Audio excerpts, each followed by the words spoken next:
Good morning. I see a mass of lights and a couple of phones and some hopefully interesting faces. So I am indeed Rob Kraft, so they got that part correct, so we're already on a good start. I've got 4 minutes and some change, so this is a buckle up and hang on. Or it's a nice warm-up for an afternoon session where I get to spend closer to 40 minutes going through a little bit and doing better justice. ML's been used a lot. Like a year ago, it was unicorns and sparkles. Now it's turning into real science, right? There's people that say, I have a real problem. I'm actually addressing it using core machine learning capabilities. Some of you guys are very much on the advanced curve for adoption. This is a bit of an eye chart for those of you with particularly good vision or strong cameras with zoom. The basic idea is I'm just trying to delineate between artificial intelligence as the science and machine learning, which is a series of techniques. And hopefully you guys are hearing the fact that this gets pretty practical pretty quickly. It's great to have on your resume. It certainly helps making a mortgage payment with it. But it's also just math with some statistics, a large chunk of data, and a little bit of smarts.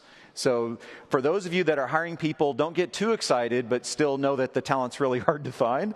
But this isn't magic anymore. It's solving real-world problems. So let's jump right in. He says, vaguely, click. We're using it. We've been using it for about 13 years. So let me explain why. And this is the core of the science. Search works at Google off roughly 2.5 words. About 10 years ago, it worked off of about 2.5 words. In about 5 years, you guys can get where I'm going, we're going to get 2.5 words. What we need to do is fulfill the intent in those words, and there is a lifetime of context that arrives. The one get out of jail free for those of us in largely unstructured data set businesses is the fact that some people are actually talking to Google now, which is awesome. Because when you talk to us in an audible form, either through your phone or through an on-home device or something similar, you typically talk to it like a person so we get a full sentence. So natural language systems work great the more words you give it. And it also does a pretty good job about making the point that you need large-scale translation services as well. So the goal for a lot of the services that I offer out is backseat of the car with a mouthful of bagel with kids screaming in the background asking for driving directions. If I can understand that, we're getting pretty close to better than human. In this case, we had a handcrafted, business rule-driven search engine for many, many years at Google, and it worked pretty well. If the following conditions were true, then these things were what I wanted to have show up in the response system. Some relatively significant work went into hand-tuning these kind of tools. We got into millions of rules. And what you found is you were creating people that created rules to manage the rules that created rules. That was kind of crazy. So for those of you that kind of get the idea that as the machine learning lead, there's got to be a better way, just like the infomercial, there is. It's called machine learning. So why don't we try to map intent, which turns out to be a whole lot less verbs.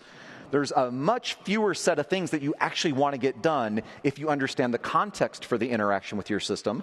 And this, by the way, applies for human systems interacting with people, human systems, because some of these things are business processes, and systems interacting with systems, because many times we all remember SOA, service-oriented architecture. Is anyone getting chills down the back of the neck and the hair standing up? All that stuff still is there. We know you run on this. So how does systems understand intent from other systems? Well, there's natural language. There's machine learning that you can train against the signal, the type of signal, the shape of signal. You get the idea. These things become largely automatable.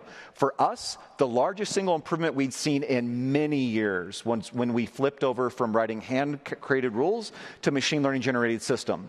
One thing to realize is creating those rules took years and years and years at Google. It took 3 to 4 months to get the first model in place. Very exciting stuff. I'll quickly flip through Translate. You hold up the phone in front of an image on the screen. In the sign itself, it translates to 103 different languages. So you get the idea that augmented reality is easy enough with a phone with a decent camera on it. So that's where we're starting to say the experience improves. Machine learning is how it improves, but we don't say translate with machine learning. It's just really good translate. Driverless cars have been mentioned a lot, so I'll skip. Waymo is doing a lot of city driving. We've got a few million miles. There's many other companies working on this as well. It's very difficult to do because you have a localized data problem that needs to execute on small devices. Know that the world is going to spin up several billion IoT devices, the vast majority of which will collect massive amount of data for no incremental value. How in the world can you dig through the data set? It's a machine learning problem, guys. All right, so I'm almost done. That's exciting last words for anyone on stage. There's a fourth box missing. We have large data sets. You guys have large data sets. You have some degree of modeling. Some of it's awesome. Some of them are bad, but all of them are better than a spreadsheet. You have lots of computation, meaning it's better than your notebook, but it might scale to a few thousand machines, or in our case, a few 100,000 machines per prediction. But there's a missing ingredient here, and that's in the seats.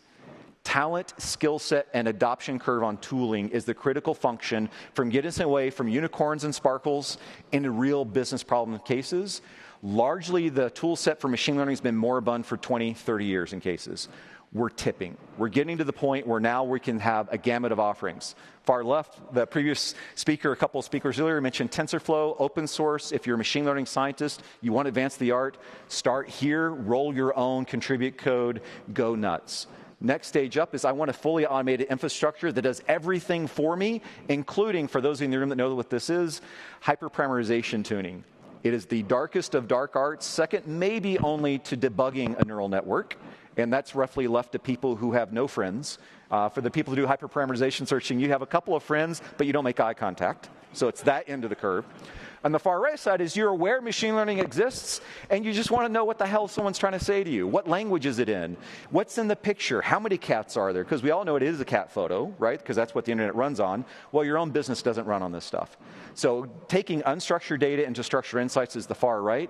There's tons of slots across this gamut that you'll see a lot of people putting a lot of time and attention to make machine learning an exercise of engineering rather than exercise of art.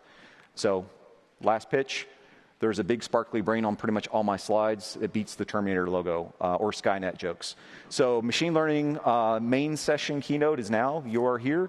1:45 to 2:30, we're going to go a little bit deeper, and I have demos and T-shirts, I guess. So thank you guys very much. Enjoy the rest of the day.